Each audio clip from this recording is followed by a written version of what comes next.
নমস্কার সবাইকে, সবাই কেমন আছেন? আমি তৃষ্ণা আপনাদের জন্য নিয়ে আসছি নতুন একটা ভিডিও। তো বলো তো এটা কি? এটা হচ্ছে মোচা।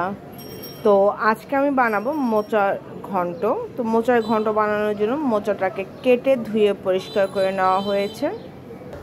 আর এখানে আমি মোচাটাকে সেদ্ধ করার জন্য একটু গরম করে নিয়েছি জলটাকে।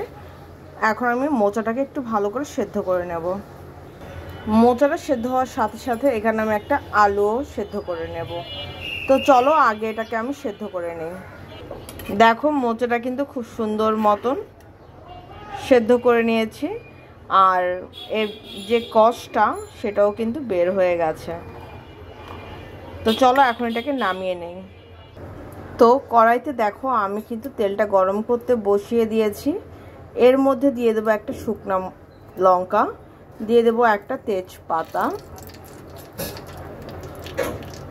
দিয়ে দেব এলাচ, আর দিয়ে দেব দারচিনি দিয়েছে, আর দিয়ে দেব এলাচ। তো এলাচ, তেজপাতা, শুকনো মরিচটাকে একটু সুন্দর করে ভেজে নেব। ঠিক আছে, তো চলো আগে একটু হালকা ভাজা হোক, তারপর তোমাদের সাথে শেয়ার করছি। মোচার ঘন্টতে চিংড়ি মাছ দেওয়ার জন্য মাছটাকে আমি ক্লিন করে নিয়েছি। এখন আমি এর মধ্যে লবণ দিয়ে একটু মাখিয়ে নেব। তো চলো মাছটার মধ্যে লবণটা দিয়ে দিলাম। এখন পুরো মাছটাকে মেখে নেব। ঠিক 2-1 মিনিট পরে দিয়ে দেব এর মধ্যে 1 কাপ পরিমাণ পেঁয়াজ কুচি, দিয়ে দেব কাঁচা লঙ্কা। পেঁয়াজটাকে একটু সুন্দর করে ভেজে নেব। পেঁয়াজটা যখন হালকা নরম হয়ে যাবে ঠিক ওই সময়ে আদা বাটা, রসুন বাটা, পেঁয়াজ বাটা দিয়ে দেব। এবার আদা, রসুন, পেঁয়াজ বাটা আর কুচি করা পেঁয়াজটাকে খুব সুন্দর করে ভেজে নেব। এরপরে আমি বাকি মশলাগুলো অ্যাড করব। ঠিক আছে, তো চলো এটাকে আমি মিনিমাম 5 মিনিটের মতো ভাজা ভাজা করব। তো দেখো আমার কিন্তু মশলাটা প্রায় 3 থেকে 4 মিনিট এটাকে ভাজা ভাজা করেছি। এখন আমি এর মধ্যে দিয়ে দেব চিংড়ি মাছ। আমি দিয়ে দিচ্ছি চিংড়ি মাছগুলো। তোমরা চাইলে ছোট ছোট করে কেটেও দিতে পারো, আমি আর দেবো না ছোট করে।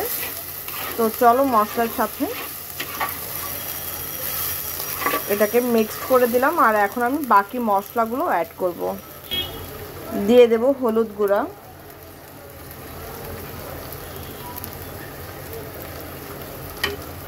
দিয়ে দেব ধনে গুঁড়া,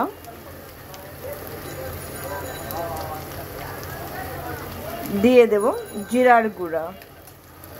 এইবার সব কিছু একসাথে মিক্স করে দেব।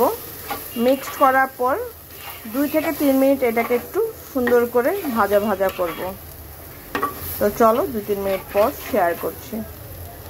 এর মধ্যে এখন আমি দিয়ে দেব সামান্য পরিমাণে জল, মশলাটাকে যেন সুন্দর করে আরও কষাতে পারি। তো জলটা না শুকানো অবধি আর হচ্ছে তেলটা না ছাড়া অবধি আমি কিন্তু এটাকে সুন্দর করে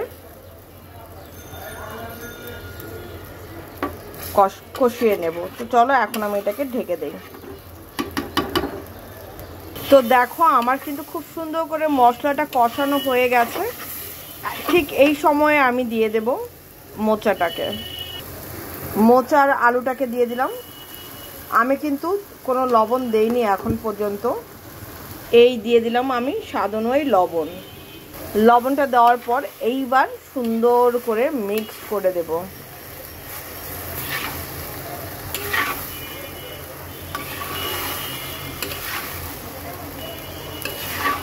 মিক্সড করে দেওয়ার পরে এটাকে কিন্তু ঢেকে দিতে হবে।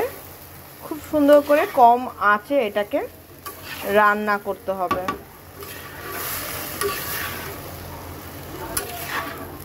আর আলুটা যারা আলু খাও না, যাদের ডায়াবেটিস আছে, তারা চাইলে আলুটাকে কিন্তু স্কিপও করতে পারো।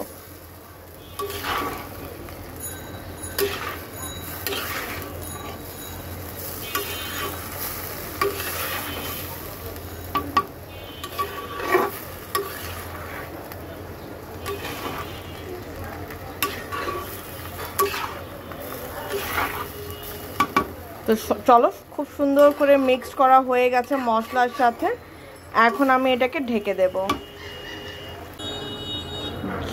যখন দেখব যে মোচাটা হয়ে যাওয়ার শেষ পর্যায়ে, ঠিক ওই সময় দিয়ে দেব খানিকটা ঘি। ঘিটা দেওয়ার পর কিন্তু আমি এখন আর নাড়বো না, আমি এখন এটাকে আবার ঢেকে দেব। এখন আমি এটাকে ঢাকাটা খুলে সব কিছু একসাথে সুন্দর করে মিক্সড করে দিলাম, তো ঘিয়ের স্মেলটাও পাওয়া যাবে। তোমরা চাইলে বাটা গুঁড়া গরম মশলা দিতে পারো, আমি আর দেব না, যেহেতু আমি এলাচ দারচিনি সম্বার দিয়েছি এই জন্য। তো দেখো জিনিসটা কিন্তু ঠিক এই রকম হবে। জলটা শুকিয়ে গেলে আমি এটাকে নামিয়ে নেব। তাও একটু হালকা হালকা জল দেখা যাচ্ছে, তো চলো জলটা একটু শুকাক, তারপর নামাবো। এর মধ্যে আর কোনো কিছুই দেওয়ার নেই, জাস্ট এটাকে সুন্দর মতন একটু হলেই নামিয়ে নেব। তো দেখো আমার কিন্তু হয়ে গেছে মোচার ঘন্ট। তো এখন এটাকে নামানোর পর ফাইনাল লুকটা শেয়ার করছি, ঠিক আছে?